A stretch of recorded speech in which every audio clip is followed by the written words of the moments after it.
हम डिस्कस कर रहे थे कि फीमेल अगर किसी हिंदू फीमेल जो इंटरस्टेट अगर डाइवोर्स हो जाती है तो उसकी प्रॉपर्टी कैसे जो है उसके मरने के बाद जो है डिवॉल्व होगी, और उसके कौन कौन से जो लीगल हेयर्स आएंगे उनको कैसे डिवॉल्व होगी, या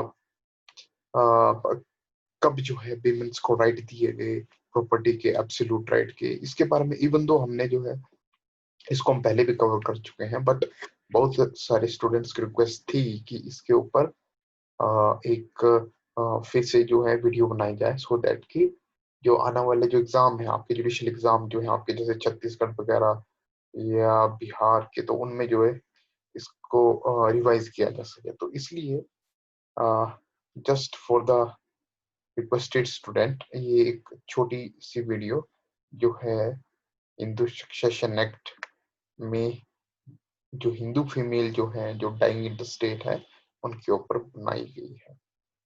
नाउ देखिए, succession to the property of a Hindu male and a dying interstate and a Hindu female dying interstate।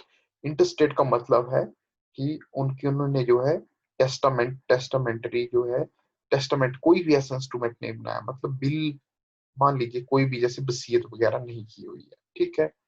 तो जो इंटरस्टेट डाई है आपके मेल फीमेल तो है वो, उसके बारे में जो लॉ गवर्न करता है वो कौन सा है, हमारा Hindu succession act 1956। The property of women. देखिए 1956 से पहले क्या होता था, ये जो हमारे अनकोडिफाइड जो हिंदू लॉ थे उसके अकॉर्डिंग जो है प्रॉपर्टी जो है डिवॉल्व होती है। पर जब 1956 आ गया तो उसके बाद जो है जो सेक्शन 15 जो है हमारा 14, 15, 16 इन जनरल, उसमें पूरा डिटेल में देख के रखा है कि जो प्रॉपर्टी है वो कैसे डिवॉल्व होगी, और अगर कोई प्रॉपर्टी विमेन के पास आती है, हिंदू विमेन के पास आती, हिंदू फीमेल के पास आती है, तो प्रॉपर्टी कैसी मानी जाएगी, तो उसके बारे में अभी हम डिस्कस कर रहे हैं। देखिए, statute which was unable to women have a economic independence are a Hindu law of inheritance amendment act 1929 and the Hindu women rights to property act 1937। these are secure the rights of the women। ये पहले थे, ये पहले कानून थे जिसमें कि women's को क्या दिया गया, राइट्स दिए गए कुछ थोड़े बहुत, जिससे कि उनकी इंडिपेंडेंसी आई थोड़ी। बेसिकली जो पर्पस है हिंदू सक्सेशन एक्ट में आपका विमेन्स को राइट देने का, वो यही है ताकि जो है उनको सोशली क्या किया जाए, एम्पावर किया जाए, सो दैट कि उनको जो है जो समाज में जो उनका शोषण होता है उससे बचाया जाए। नाउ सेक्शन 14 जो है आपका हिंदू सक्सेशन एक्ट का, वो सिंपल इतनी सी बात बोलता है कि कोई भी प्रॉपर्टी जो है जो हिंदू फीमेल पोजेस करती है या एक्वायर की उसने, कब, जो हिंदू सक्सेशन एक्ट 1956 आने से पहले या उसके बाद, ठीक है, वो जो प्रॉपर्टी है वो फुल ओनर मानी जाएगी, ठीक है, ना कि लिमिटेड ओनर। मतलब कि उनका पूरा राइट रहेगा। लिमिटेड ओनर जैसे क्या होता था, पहले ऐसा होता था कि जब तक कि विमेंस की जैसे मान लीजिए कोई किसी लड़की की शादी हुई, ठीक है, उसके पास जो प्रॉपर्टी जो है उसकी इनलॉज, उसके इनलॉज से आती थी, तो वो प्रॉपर्टी जो है उसको तब तक, वो उस प्रॉपर्टी जब तक वो जीवित है तब तक वो उस प्रॉपर्टी को पोजेस करती थी, इंजॉय करती थी, ठीक है। बट उसको राइट्स नहीं रहते थे कि वो उस प्रॉपर्टी को सेल कर सके या किसी भी नेचर में किसी को गिफ्ट कर सके या बिल कर सके। बट सक्सेशन एक्ट 1956 आने के बाद ये बोल रहा है कि विमेंस को क्या बना दिया गया, एब्सोल्यूट ओनर बना दिया गया, ठीक है। इसका मतलब देखिए, प्रॉपर्टी इसमें कौन कौन सी प्रॉपर्टी इंक्लूड होगी, मूवेबल भी इंक्लूड होगी, इमूवेबल प्रॉपर्टी भी acquired by the female Hindu, चाहे वो इनहेरिटेंस से आई हो या पार्टीशन से आई हो या मेंटेनेंस से आई हो या गिफ्ट से आई हो या किसी रिलेटिव से आई हो या नहीं आई हो, बिफोर एट और आफ्टर हर मैरिज, ठीक है। जो भी प्रॉपर्टी किसी भी नेचर से जो है विमेंस के पास आई, वो आपकी, उसकी एब्सोल्यूट प्रॉपर्टी मानी जाएगी। एब्सोल्यूट प्रॉपर्टी का उसको फुल ओनर माना जाएगा। फुल ओनर का मतलब सिर्फ इतना सा है कि उस प्रॉपर्टी को द वे शी वांट वो उसको क्या कर सकती है, डिस्पोज ऑफ कर सकती है। नाउ देखिए, मेल और फीमेल्स के लिए क्या है, आपका सक्सेशन अलग अलग है, ठीक है। टेकिंग इनटू कंसिडरेशन, जब आप 15-16 सेक्शन को पढ़ोगे तो इम्पोर्टेंस जो है इसमें स्त्री धन को बहुत ज्यादा दी गई है. It has also been observed that the patriarchal system of women does not have a permanent house of her own. जो माता पिता का जो घर है ये प्रिजम्पशन रखी हुई है, वो सदा का घर नहीं है. The fact that she can move on with the new family and carry her property therein is taken care of. Taking a closer look, basically देखिए यहाँ पे क्या लिखा हुआ है इतना सा कि जो सेक्शन जो इस हिंदू सक्सेशन एक्ट के हिसाब से भी जो नियर रिलेटिव्स जो हैं इन लॉज के, जो हस्बैंड के जो आपके नियर रिलेटिव है फीमेल के आफ्टर मैरिज, उनको जो है ज्यादा प्रेफरेंस दी गई है succession of the female property. The fact that she can move on with the family and carry her property therein is taken care of.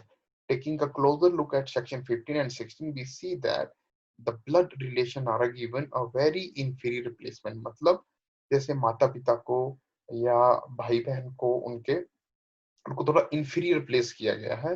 अभी हम इसके बारे में जब हम सक्सेशन आगे पर्टिकुलर पढ़ेंगे तो उसमें आपको लग जाएगा पता कि क्यों इंफीरियर किया गया है. ठीक है, बेसिकली पर्पज यही है क्योंकि अब उसको जो है जब एक बार बीमन की शादी हो गई तो उसको नए घर में रहना है, तो so that to make a balance वो वहीं पे, इसलिए जो है जो आपका जो इन लॉज हैं जो हियर्स ऑफ द हस्बैंड है उनको प्रेफरेंस दी गई है. Now scheme of the succession देखिए, अब हम पढ़ेंगे कि सक्सेशन कैसे होती है. सक्सेशन पढ़ने से पहले प्रॉपर्टी जो फीमेल के पास आती है वो कितने टाइप की है. देखिए, प्रॉपर्टी जो हिंदू फीमेल के पास इनहेरिट होती है, पहली एक तो प्रॉपर्टी है जो कि पेरेंट्स के थ्रू आती है. ठीक है, property that female Hindu had inherited from husband, husband बोल लो या फादर इन लॉ से बोल लो. ठीक है, और दूसरी प्रॉपर्टी एनी अदर प्रॉपर्टी और अ जनरल प्रॉपर्टी, मतलब जो उसने अपने सेल्फ एक्वायर्ड की है या कहीं भी जॉब की है, कहीं से भी इन एनी नेचर, इन दो प्रॉपर्टी के अलावा कोई भी प्रॉपर्टी किसी भी नेचर से आती है तो वो जनरल प्रॉपर्टी मानी जाती है. बेसिकली पर्पस क्या है, क्योंकि जब अभी हम सक्सेशन पढ़ेंगे आगे कि आगे डिवोल्व कैसे होती है, तो जो फादर से प्रॉपर्टी जो फादर मदर से जो प्रॉपर्टी आती, पेरेंट्स से जो प्रॉपर्टी आती है उसकी सक्सेशन कुछ और तरीके से होती है, और जो हस्बैंड और फादर इन लॉज से जो प्रॉपर्टी आती है उसकी सक्सेशन कुछ और तरीके से होती है, और जो जनरल प्रॉपर्टी की जो सक्सेशन है वो कुछ और तरीके से होती है. तो देखिए, इसलिए जो है ये डिफरेंट. जनरल प्रॉपर्टी आपकी वो प्रॉपर्टी है जो कि प्रॉपर्टी वीमेन को ना तो उसने इनहेरिट की कहां से, फादर इन लॉ से, ना तो उसने अपने पेरेंट्स से इनहेरिट की. ठीक है, नाउ अब ये जो सक्सेशन जो है जनरल प्रॉपर्टी का, ये कैसे होता है. द प्रॉपर्टी देखिए, first of all you have to be very clear about the general property क्या है. The property a woman inherit from a source other than her parents, husband और father in law is referred to as a general property.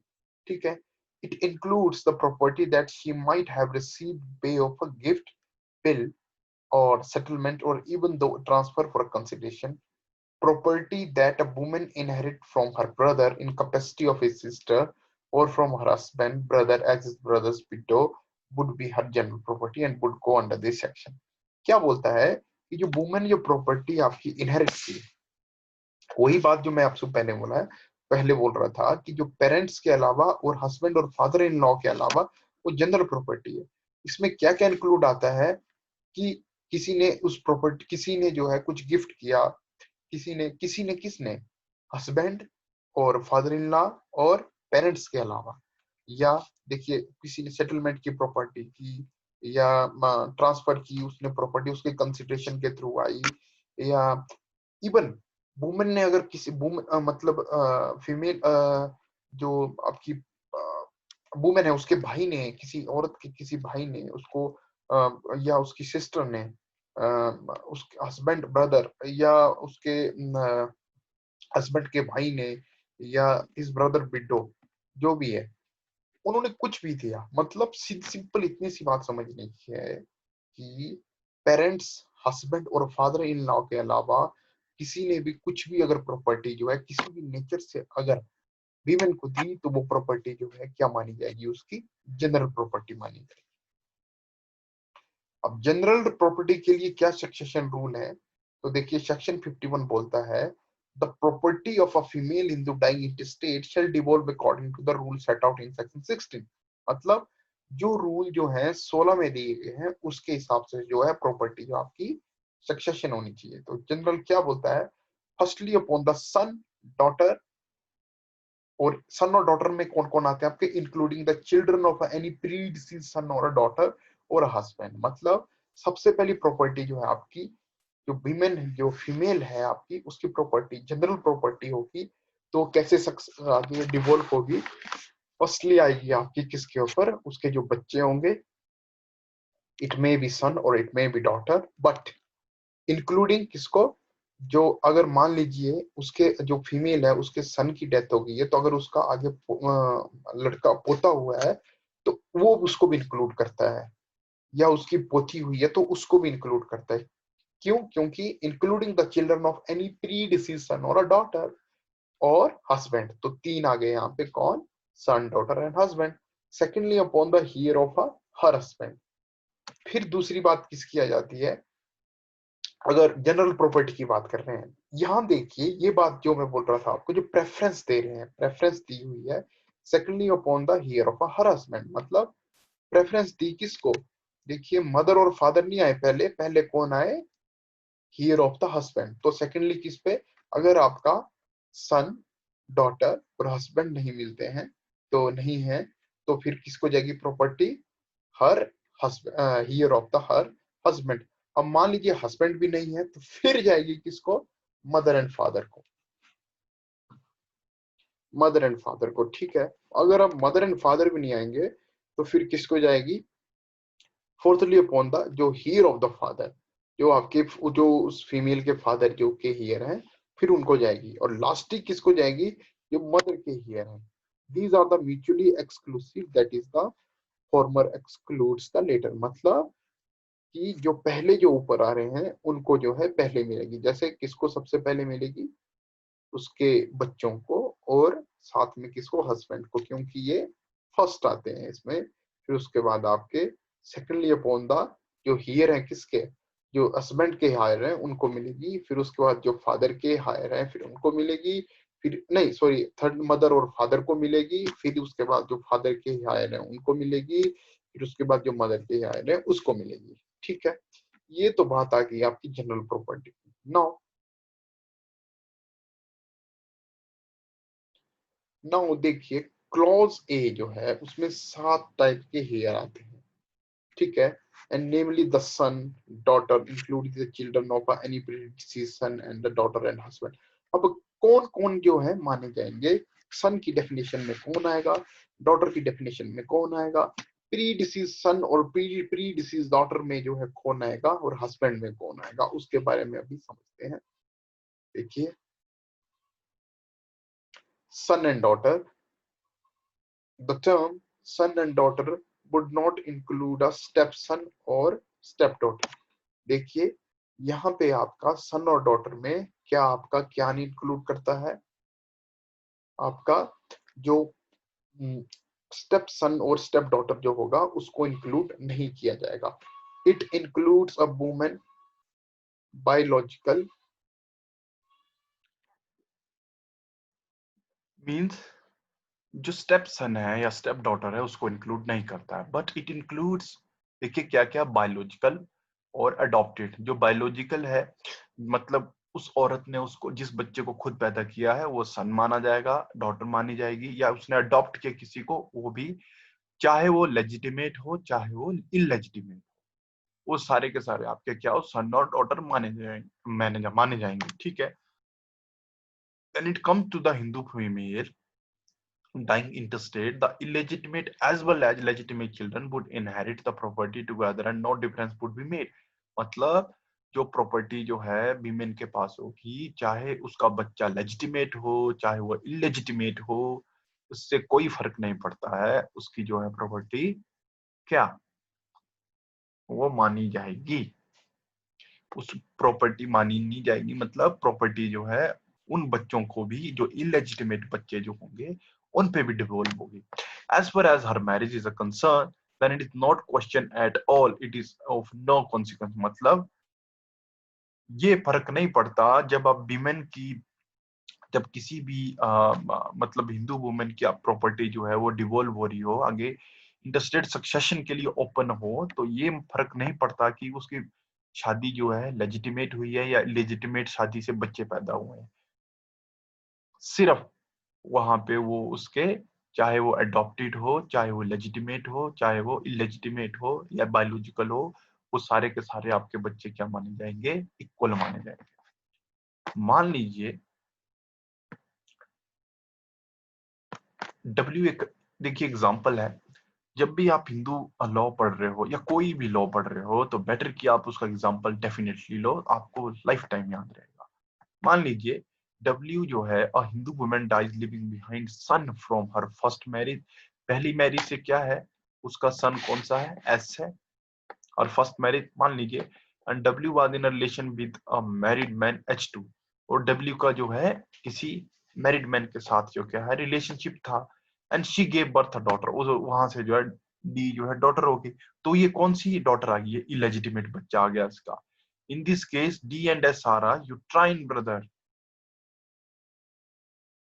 D and S are a uterine brother and sister, but still they are entitled to succeed equally. Both will inherit the property in equal share. यहाँ पे कौन सी property जो है D claim कर सकती है, सिर्फ कौन सी, वुमेन की जो प्रॉपर्टी होगी, तो उसकी मदर की जो प्रॉपर्टी होगी, जो हिंदू वुमेन की जो प्रॉपर्टी होगी, उसमें जो है उसका जो है इक्वल शेयर होगा। देखिए यहाँ पे क्या बात हो रही है, यहाँ पे दो बातें हुई कि उस विमेन का जो रिलेशनशिप था वो मैरिड मैन के साथ था। तो मतलब उस मैरिड मैन के साथ था, तो उस मैरिड मैन के साथ होने से उसका जो जो डी जो लड़की हुई, वो क्या होगी, आपकी इलेजिटिमेट चाइल्ड होगी। इलेजिटिमेट चाइल्ड होने के बाद भी उसका राइट किस पे बनता है, जो प्रॉपर्टी जो है किसकी है, डब्ल्यू की है। वुमेन जो हिंदू वुमेन की जो प्रॉपर्टी है उसमें उसका राइट रहता है। Now children of a predeceased son and daughter. अब children of a predeceased son और डॉटर में कौन कौन इंक्लूड होता है। इफ अ सन और a daughter dies during the lifetime of their mother living behind a child, ठीक है, मान लीजिए, ठीक है, that the child is entitled to succeed the property along with the other surviving son और daughter, provided that the child of a predeceased must be get from a valid marriage. Similarly, their deceased parent should also be born from a valid marriage. देखिए क्या बोल रहा है कि if a son or daughter dies during the lifetime of their mother leaving behind a child, मान लीजिए कि कोई हिंदू फीमेल है, उसके सन की डेथ हो जाती है, ठीक है, और वो जो है अपने बच्चों को छोड़ जाते हैं, मतलब उनके बच्चे हैं वो हो चुके हैं। जो हिंदू फीमेल है उसका मान लीजिए एक लड़का है या एक लड़की है, दोनों की शादी हो गई है, और मान लीजिए सन की डेथ हो गई है, तो उनके बच्चे हो चुके हैं, मतलब उसके सन की डेथ होने से पहले उसका बच्चा हो गया, उनके बारे में बात हो रही है, पोतों के बारे में बात हो रही है, और पोता पोती दोता दोती के बारे में बात हो रही है। यहाँ पे सिंपल लैंग्वेज में बताऊं तो, that child is entitled to succeed the property along with the other surviving son or a daughter, provided that child of a predeceased must be get from a valid marriage। मतलब जो उस औरत के जो उस औरत के जो उस औरत का जो बच्चा हुआ है, जो उस औरत का जो हिंदू फीमेल का जो सन है, उस सन की जो मैरिज है वो वैलिड मैरिज होनी चाहिए, ठीक है। अगर वो वैलिड मैरिज नहीं है तो वो क्या बोल रहा है यहाँ पे, वो प्रॉपर्टी जो है सक्सीड नहीं, उस पे वो प्रॉपर्टी क्लेम, उस पे राइट नहीं बनता है उसका, उस पे डिवोल्व नहीं होगी। Similarly their deceased parents should also be born from a valid marriage, यही बात बोल रहा है ये। एग्जाम्पल देता हूं मैं, देखिए लेट्स कंसीडर, देखिए डब्ल्यू कोई वुमन है and an already married man, W gets married to an already married man H, मतलब W ने ऐसी आदमी से शादी की जिसकी पहले शादी हो चुकी थी, ठीक है, एंड इसलिए which is a void marriage, वो void मैरिज होगी, ठीक है, according to the Hindu Marriage Act. Now she had begotten a two son S1 and S2, तो उसके दो लड़के हुए वहां पे S1 और S2, ठीक है। S2 जो है मर गया आपका, और during the lifetime of W, इसका मतलब है कि डब्ल्यू अभी जिंदा है और उसका एक लड़का जो है S2 जो डेथ हो गई, पर लिविंग बिहाइंड हिज डॉटर, पर जो S2 जो डेथ हुआ उसकी शादी हो चुकी थी, और उसने जो है क्या किया, उसने जो अपनी एक डॉटर जो है S2D, जो क्या है वो लिविंग है, वो जिंदा है, मतलब वो उसकी शादी से उसकी एक लड़की हो गई थी, मतलब उस जो औरत थी जिस डब्ल्यू के बारे में हमने बात कर रहे हैं उसकी पोती के बारे में बात कर रहे हैं, मतलब S2 डब्ल्यू जो हिंदू वुमेन जो डब्ल्यू थी उसका जो दूसरा लड़का था S2, उसकी तो डेथ हो गई पर उसकी शादी हो चुकी थी S2 की, और उससे जो है उसको डॉटर हो गई थी S2D। ठीक है, अब इस केस में देखिए किसको प्रॉपर्टी जाएगी जब डब्ल्यू की डेथ हो जाएगी, ये अकॉर्डिंग टू जो हमने पहले पहले पढ़ा, in this case only S1 is entitled to inherit. अब देखिए सिर्फ S1 ही आपकी सारी प्रॉपर्टी ले जाएगा, S2D का कोई रेलेवेंस नहीं रहेगा। देखिए हालांकि हमने पढ़ा कि जो पोता पोती होते हैं उनका भी राइट रहता है, पर वो उसका राइट कब नहीं रहता, यहाँ पे क्यों नहीं रहा इस एग्जाम्पल में, क्योंकि children born out of a void and avoidable marriage are not deemed to be related to any of the relative other than the parents। मतलब यहाँ पे जो शादी हुई थी आपकी आपकी S1 is entitled to inherit the children out of a void and avoidable marriage are not deemed to be related to any of the relative, क्योंकि जो W ने जो मैरिज की थी वो कैसी थी आपकी, void मैरिज थी। ठीक है, तो children born out of a void and avoidable marriage are not deemed to be related to any of the relative other than the parents। ठीक है, hence S2D will not be related to W, इसलिए जो है S2D को W से relate नहीं किया जाएगा, मतलब S2D को कुछ भी नहीं मिलेगा W का। सिंपल इतनी सी बात बोल रहे हैं। ठीक है, बात क्या हुई देखिए मैं फिर से बता दूं, थोड़ा सा टेक्निकल है बट ध्यान से बात समझने की सिर्फ यहां से है, that a child is entitled to succeed the property, succeed along with the other surviving son or daughter provided that the child of the predeceased must be get from a valid marriage. Similarly, their deceased parents, should be also be born from a valid marriage। देखिए ये जो line है ना,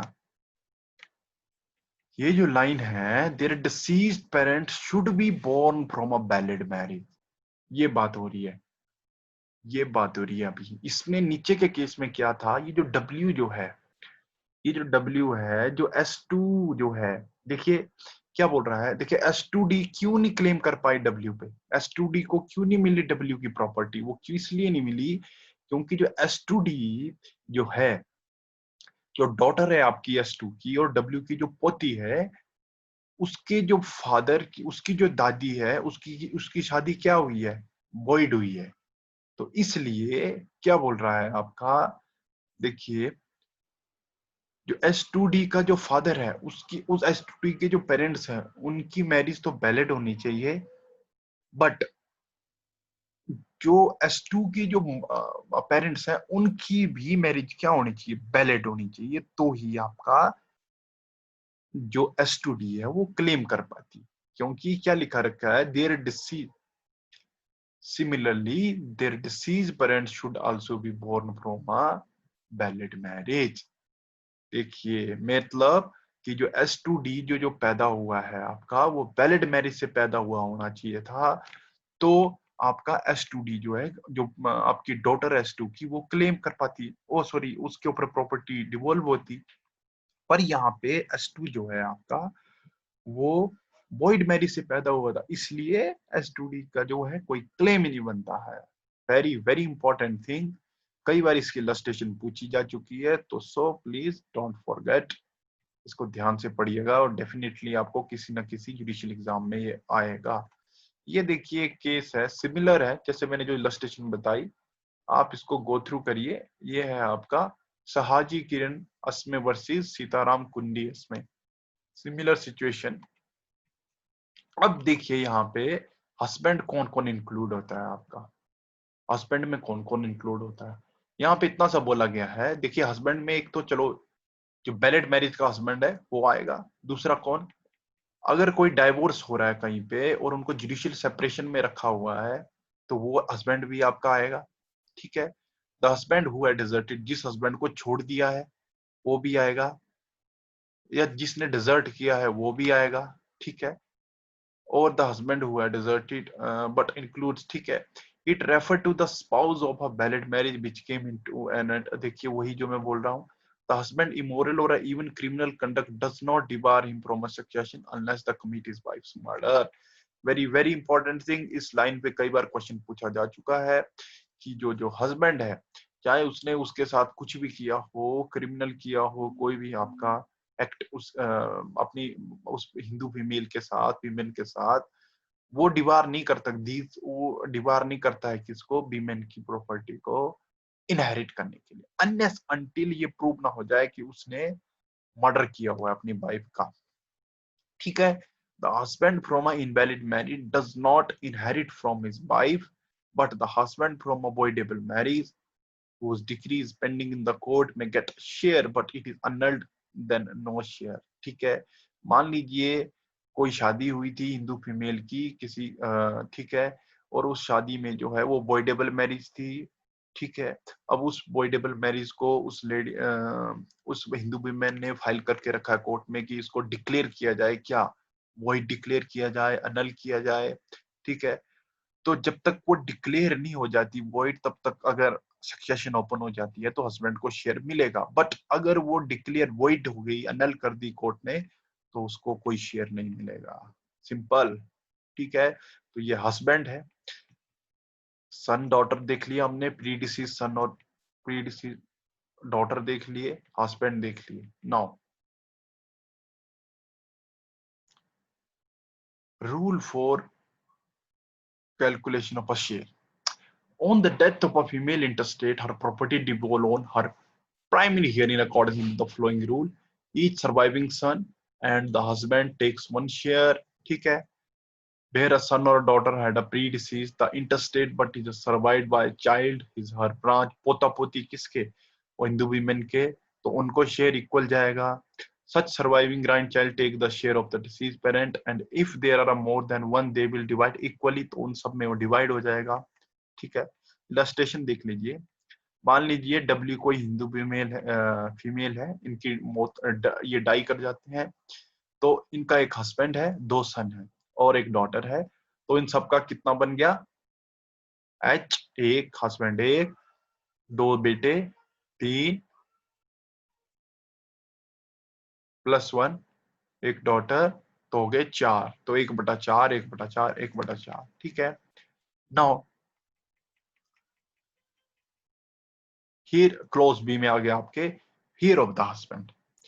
So these category include the entire group of the heir of the husband of an interstate. If none of the heir of the husband is present, only then can parents of the interstate inherit the property, ठीक है। Example देख लीजिए आपका। अब यहाँ पे एक मैं बात बता दूं आपको, अगर ये हियर ऑफ द हस्बैंड की बात कर रहा है तो here of the husband, husband मतलब कौन, मेल, तो मेल की सक्सेशन कैसे होती है, अकॉर्डिंग टू द 8 to 13, तो जो आपके 8 से लेके 13 तक जो सेक्शन जो अभी हमने लास्ट वीडियो देखी है उसके अकॉर्डिंग जो है सक्सेशन होगी। For example, Hindu female W dies intestate and is survived by her stepson, son born to her husband from a previous marriage. तो इन केस, देखिए बहुत ही अच्छा एग्जांपल है, पूरा देखिए। For example, a Hindu female W dies intestate and is survived by her stepson, ठीक है। In case if the woman marries more than one time, then the expression here of the husband mean here of the last husband, ठीक है। तो इसमें जो पिछला husband का जो लास्ट हस्बैंड जो है वो आपका इंक्लूड होगा, ठीक है, उसके हियर को जाएगी। Now the law is impractical as it assumes that the husband relations are near to the female who died in the state than her own। यही जो मैं बात बोल रहा था आपको कि जो हस्बैंड के जो रिलेटिव्स हैं उनको ज्यादा प्रेफरेंस दी गई है फीमेल्स में, मोर देन जो है जो कि फीमेल के ब्लड रिलेटिव होते हैं उनको कम प्रेफरेंस दी गई है।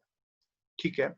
इन ओम प्रकाश वर्सेस राधाचरण, इसमें क्या हुआ कि बोला गया कि बेरिना Hindu female 15 year of age was abandoned by her in-laws out of her matrimonial house just because her husband died of a snake bite just 3 months after their marriage। इसमें क्या हुआ कि 15 साल की लड़की थी, उसकी जो इन लॉज हैं उन्होंने उसको छोड़ दिया क्योंकि 3 सब महीने के अंदर ही जो है उसकी जब शादी हुई थी तो उसके हस्बैंड को सांप ने काट लिया था। She then lived with her parents, they educate her। She then lived, फिर क्या हुआ कि वो जो अपने हस्बैंड के साथ रही, उसको पढ़ाया, later on took up a job, उसने जॉब ली। Meanwhile her relation with her in laws पर स्नैप्ड कंप्लीटली। तो उसके जो इन लॉज के साथ जो रिलेशन थे वो टोटली खत्म थे। They never ask about her, उसको कभी नहीं पूछा। 42 years later she died instead। ठीक है। Living behind huge amount in a various bank account, provident funds and substantial property. तब क्या 42 साल के बाद वो मर गई, 42 साल की एज में। तो उसने बहुत सारी प्रॉपर्टी जो है या बहुत सारा जो है आपका फंड जो है बैंकों में रह गया, उसका प्रॉपर्टी रह गई। सिंपल सी बात, it was held that her brother was not entitled to claim her property. देखिए, उसके जो भाई थे वो उसको क्लेम नहीं कर पाए, and the property went to her husband heir, that is the same in laws who kicked her out of the house. ये देखिए, ये बहुत बड़ी व्यथा है हमारे फैमिली लॉ में। ये बहुत बड़ी, क्योंकि अभी ये जनरल सक्सेशन आएगी ना, ये जनरल सक्सेशन आएगी, और देखिए ये अब जिसने लात मारी उसी को ही उसकी प्रॉपर्टी कमाई हुई सारी जा रही है। So according to the provision of the Hindu Succession Act 1956, it is the heir of the husband who have a legal right to the inherit the property of an issue less married Hindu woman and her parents। तो ये बहुत cannot inherit in their parents। ये बहुत बड़ी एक आपकी, मान लीजिए अब लॉ मेकर की कोई डिफॉल्ट है या कुछ भी मान लीजिए, पर it's not good for the women. Now mother and father, अब देखिए अगर husband of the heir of the father नहीं मिलते हैं तो फिर मदर और फादर जो है इनहेरिट करती है। ठीक है। इन अंतुआ versus Baijnath AIR 1974, it was held that terms mother and father do not include a step mother और step father नहीं इसमें include होते हैं। Nevertheless, they are so to succeed। ठीक है। The parents can inherit from the children even if their marriage was void or voidable।